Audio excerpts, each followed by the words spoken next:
Quem é a mulher, a criança e o dragão em Apocalipse 12? Deus revelou o Apocalipse de Jesus Cristo a João para mostrar a seus servos o que deve acontecer em breve. João foi o destinatário desta revelação de Deus. Este livro é repleto de mistérios sobre o futuro. O aviso final é que o mundo certamente terminará e o julgamento será inevitável. Ele nos revela apenas um vislumbre do paraíso e todas as maravilhas que nos aguardam lá. Apocalipse 12, verso 1. E um grande sinal, prenúncio de um evento futuro ominoso e assustador, apareceu no céu. Uma mulher vestida com o sol, com a lua debaixo de seus pés e em sua cabeça uma coroa de 12 estrelas. Este é o primeiro de 7 sinais que João nos revela e é descrito como um grande sinal, Mega Semeion. Nos capítulos 12, 13 e 14 de Apocalipse, as principais figuras da grande tribulação são descritas, e este grande sinal introduz o primeiro dos 7. Lemos, uma mulher vestida com o sol, porque João claramente disse, este é um grande sinal. Não esperamos que esta mulher apareça literalmente na terra. Deus usará este sinal para comunicar algo a João e a nós. Lemos, uma mulher vestida com o sol. Esta figura tem sido associada a uma grande variedade de conceitos religiosos ao longo da história. De acordo com o sonho de José, a mulher que estava vestida com o sol deve ser interpretada como representando Israel de uma perspectiva bíblica. No sonho, Jacó foi simbolizado pelo sol. Raquel, a mãe de José, foi representada pela lua e as 11 estrelas foram interpretadas como os filhos de Israel que se curvaram a José. José agora é incluído com as outras tribos de Israel nesta constelação composta por 12 estrelas. Gênesis 37, verso 9. Mas José sonhou ainda outro sonho e o contou a seus irmãos também. Ele disse, veja, eu sonhei novamente um sonho e desta vez vi 11 estrelas e o sol e a lua se curvando em respeito a mim. Em outras passagens do Antigo Testamento, Israel, Sião ou Jerusalém são frequentemente retratados como uma mulher. Oséias 2, verso 19 e 20. E eu te desposarei comigo para sempre. Sim, eu te desposarei comigo em retidão e em justiça, em benignidade e em lealdade e em compaixão. Eu te desposarei comigo em estabilidade e em fidelidade. Então conhecerás, reconhecerás, apreciarás o Senhor e responderás com fiel amor. A mulher dá à luz. Apocalipse 12, verso 2. Ela estava grávida e gritava de dor, sofrendo as dores de parto para dar à luz. Lemos estar grávida. Mais adiante no vídeo, revelaremos quem realmente é esta criança. Em seguida, aparece um terrível e poderoso dragão. Apocalipse 12, verso 3. Então outro sinal de aviso foi visto no céu. Eis um grande dragão vermelho fogo, Satanás, com 7 cabeças e 10 chifres. E em suas cabeças havia 7 coroas reais, diademas. Lemos, outro sinal apareceu no céu. Mais uma vez, somos lembrados de que a criatura mencionada no texto é um símbolo. Não era realmente um grande dragão vermelho fogo, mas sim uma representação da natureza e do caráter da pessoa. A descrição do dragão sugere simbolicamente seu poder feroz e sua terrível natureza. Uma imagem da plenitude do mal em toda a sua força horrenda.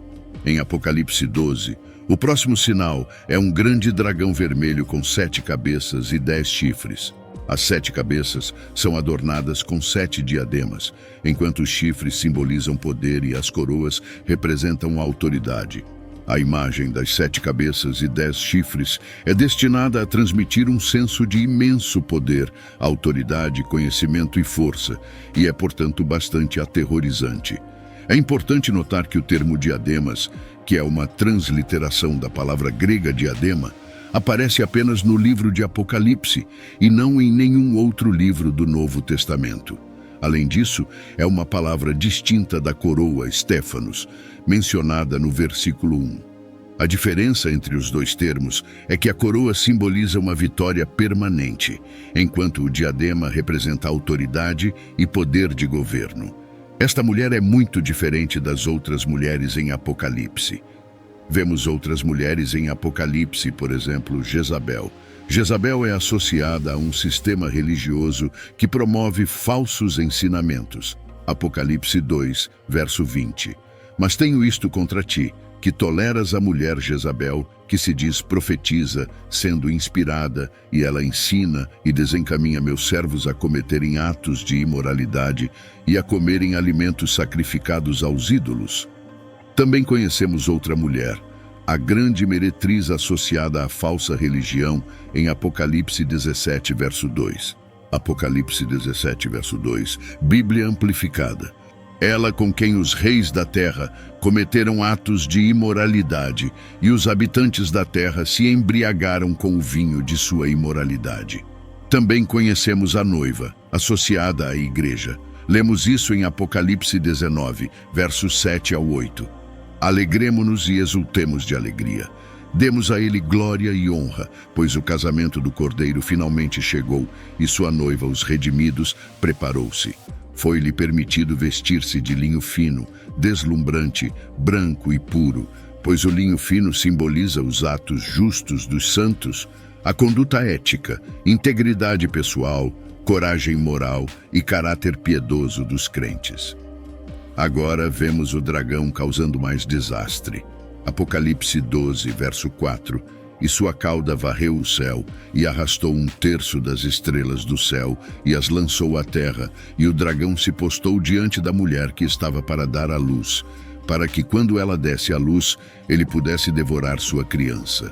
O versículo 9 do capítulo identifica explicitamente o dragão como a antiga serpente, comumente referida como o diabo e Satanás. Ele é conhecido por enganar o mundo inteiro. O versículo 4 revela ainda mais que Satanás está esperando o nascimento de Cristo com a intenção de destruí-lo. Deus nunca criou um ser maligno. Em vez disso, ele criou anjos, que eram capazes de experimentar imensa alegria e alcançar grandes distinções em seu domínio glorioso. No entanto, eles também receberam livre-arbítrio, o que era implícito na criação de seres morais. Como resultado, eles poderiam exercer esse livre-arbítrio para seu benefício eterno ou sua destruição. Alguns permaneceram firmes em sua lealdade a Deus, como Miguel e seus anjos, mas outros se rebelaram contra o governo do céu e se tornaram inimigos implacáveis de Deus e seu reino. Lemos, uma criança do sexo masculino que iria governar todas as nações com vara de ferro. Isso se refere claramente a Jesus Cristo, o Messias, que governa o mundo com uma vara de ferro. Apocalipse 19, verso 15. Da sua boca sai uma espada afiada, a sua palavra, com a qual ele pode ferir as nações, e ele as governará com uma vara de ferro, e ele pisará o lagar da fúria do Todo-Poderoso Deus em julgamento do mundo rebelde. O esforço para devorar sua criança foi inicialmente cumprido pela tentativa de Herodes de matar Jesus quando criança. Também foi cumprido durante toda a vida de Jesus, quando Satanás o atacou. Mateus 2, versos 16 ao 18. Então Herodes, ao perceber que fora enganado pelos magos, ficou extremamente irado e enviou soldados e matou todos os meninos em Belém e em toda aquela região que tinham 2 anos ou menos, de acordo com a data que havia aprendido dos magos. Então se cumpriu o que foi dito pelo profeta Jeremias. Uma voz foi ouvida em Ramá, choro e grande lamentação. Raquel chorando por seus filhos. Ela recusou ser consolada porque eles não existiam mais. A criança. O ministério de Jesus é descrito pelo seu início e fim terrenos. Ela deu à luz um menino, que irá governar todas as nações com uma vara de ferro, e sua criança foi arrebatada para Deus e para o seu trono. É claro que a figura retratada no trecho é Jesus. Portanto, a mulher mencionada em Apocalipse 12, verso 1, não pode simbolizar a igreja, pois Jesus é quem dá origem à igreja, e não o contrário. Logo, a mulher deve representar ou Maria ou Israel, as únicas 2 entidades que poderiam ter dado à luz a Jesus. Uma análise mais profunda em Apocalipse 12 revela que essa mulher é de fato Israel e não Maria. O dragão, Satanás, tenta devorar a criança, Cristo. No entanto, Cristo nasce e é arrebatado para Deus e para o seu trono. Satanás tenta matar Cristo, mas Cristo é ressuscitado dos mortos e ascende ao Pai. A imagem vital para identificar esta mulher está na descrição de suas dores de parto. Essa imagem profética é encontrada em alguns lugares no Antigo Testamento. Miqueias 4, versos 9 e 10. Agora, por que você grita em alta voz? Não há rei entre você, seu conselheiro pereceu? Pois a agonia te agarrou como uma mulher em trabalho de parto. Contorça-se de dor e trabalhe para dar à luz, ó filha de Sião, como uma mulher em trabalho de parto. Pois agora você deve sair da cidade, viver no campo e ir para a Babilônia. Lá você será resgatada. Lá o Senhor te redimirá das mãos de seus inimigos. Miqueias profetizou que Israel seria levado cativo para a Babilônia, experimentando uma dor intensa como a de uma mulher em trabalho de parto. No entanto, em meio ao seu sofrimento, eles seriam resgatados e redimidos por Deus. Miqueias continuou a usar essa imagem alguns versículos depois em sua profecia. Segundo Miqueias, o sofrimento da nação continuará até que o remanescente traga o nascimento do Messias. A profecia era uma mensagem de esperança, pois o Messias viria e guiaria seus seguidores com a força do Senhor. A previsão de dor no parto simboliza o sofrimento da nação física de Israel, que levaria à purificação de seu povo. Apocalipse 12, versos 6 e 7. Então a mulher fugiu para o deserto, onde ela tinha um lugar preparado por Deus, para que lá fosse alimentada por 1260 dias, 42 meses, 3 anos e meio. E houve guerra no céu. Miguel, o arcanjo, e seus anjos guerreando contra o dragão. O dragão e seus anjos lutaram. A mulher foge para a proteção em um lugar preparado por Deus. A nação espiritual, o verdadeiro povo de Deus, é preservado por 1260 dias. Isso representa um período específico de tempo caracterizado por angústia, perseguição e tribulação. Apesar de estar sob ataque de Satanás, o povo de Deus está espiritualmente seguro. Comumente, se acredita que Satanás reside no inferno.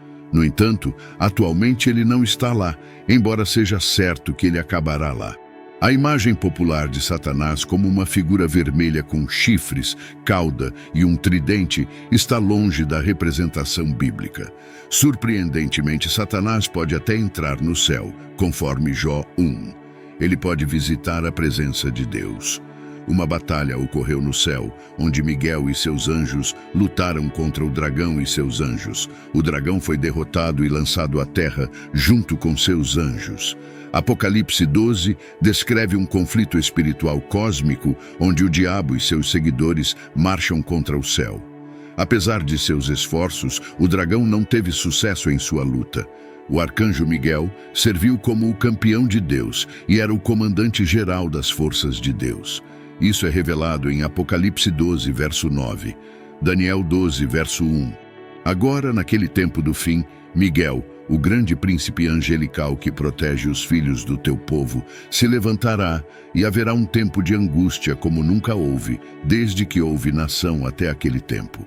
Mas naquele tempo, o teu povo, todo aquele que for achado inscrito no livro da vida, será salvo. Miguel e seus anjos conseguem expulsar Satanás e seus seguidores do céu para a terra. A principal maneira como Satanás ataca o povo de Deus é a blasfêmia. Ele é o acusador de nossos irmãos. Apocalipse 12, verso 10. Então ouvi uma grande voz no céu, dizendo: agora veio a salvação e a força, e o reino do nosso Deus e o poder do seu Cristo. Pois foi lançado fora o acusador dos nossos irmãos, o que os acusava diante do nosso Deus dia e noite. Satanás perderá o conflito. Apocalipse 12, verso 9. E foi lançado fora o grande dragão, a antiga serpente, chamada Diabo e Satanás, que engana todo o mundo. Ele foi lançado na terra e os seus anjos foram lançados com ele. João então oferece uma estratégia simples que os crentes, através dos séculos, empregaram para superar os ataques de Satanás. Um plano tríplice contra os assaltos do diabo: cobertura, confissão e coragem. O efeito da vitória de Cristo na cruz sobre Satanás e o pecado é declarado no versículo 10. A salvação chegou, o poder chegou. Apocalipse 12, versos 10 ao 12. Então ouvi uma voz forte no céu dizendo: agora veio a salvação e a força e o reino do nosso Deus e o poder do seu Cristo, porque foi lançado fora o acusador dos nossos irmãos, que os acusava diante do nosso Deus dia e noite. E eles o venceram pelo sangue do Cordeiro e pela palavra do seu testemunho, e não amaram as suas vidas até a morte. Por isso, alegrai-vos, ó céus, e vós que neles habitais. Ai da terra e do mar, porque o diabo desceu a vós com grande ira, sabendo que tem pouco tempo. O acusador, Satanás, foi derrotado pelo poder de Cristo demonstrado através de sua vitória na cruz. Cristo exerceu sua autoridade e governo em seu reino por meio de sua morte e ressurreição, trazendo salvação para todos. Não estamos mais sujeitos às acusações de Satanás por causa da obra redentora de Cristo na cruz. Portanto, agora nenhuma condenação há para os que estão em Cristo Jesus. Romanos 8, verso 1. Os efeitos dessa expulsão do céu serão ilustrados em Apocalipse. Precisávamos da obra redentora de Cristo na cruz para derrotar Satanás. Além disso, vencemos pelo nosso testemunho. Mas ai da terra, pois Satanás está irado e sabe que seu tempo é curto. No entanto, o tempo de Satanás está se esgotando. Como o plano de Satanás de destruir o Cristo foi frustrado, Satanás volta sua atenção para a mulher. Apocalipse 12, versos 13 ao 17. Quando o dragão viu que havia sido lançado à terra, perseguiu a mulher que havia dado à luz ao filho homem. Mas foram dadas à mulher as duas asas da grande águia, para que voasse para o deserto, para o seu lugar, onde é sustentada por um tempo, tempos e metade de um tempo, longe da presença da serpente. E a serpente lançou da sua boca, atrás da mulher, água como um rio, para que fosse arrastada pelo rio. Mas a terra ajudou a mulher, e a terra abriu a sua boca e engoliu o rio que o dragão havia lançado da sua boca. Então o dragão se irou contra a mulher e foi fazer guerra ao resto da sua descendência, aos que guardam os mandamentos de Deus e têm o testemunho de Jesus, e manteve-se firme neles.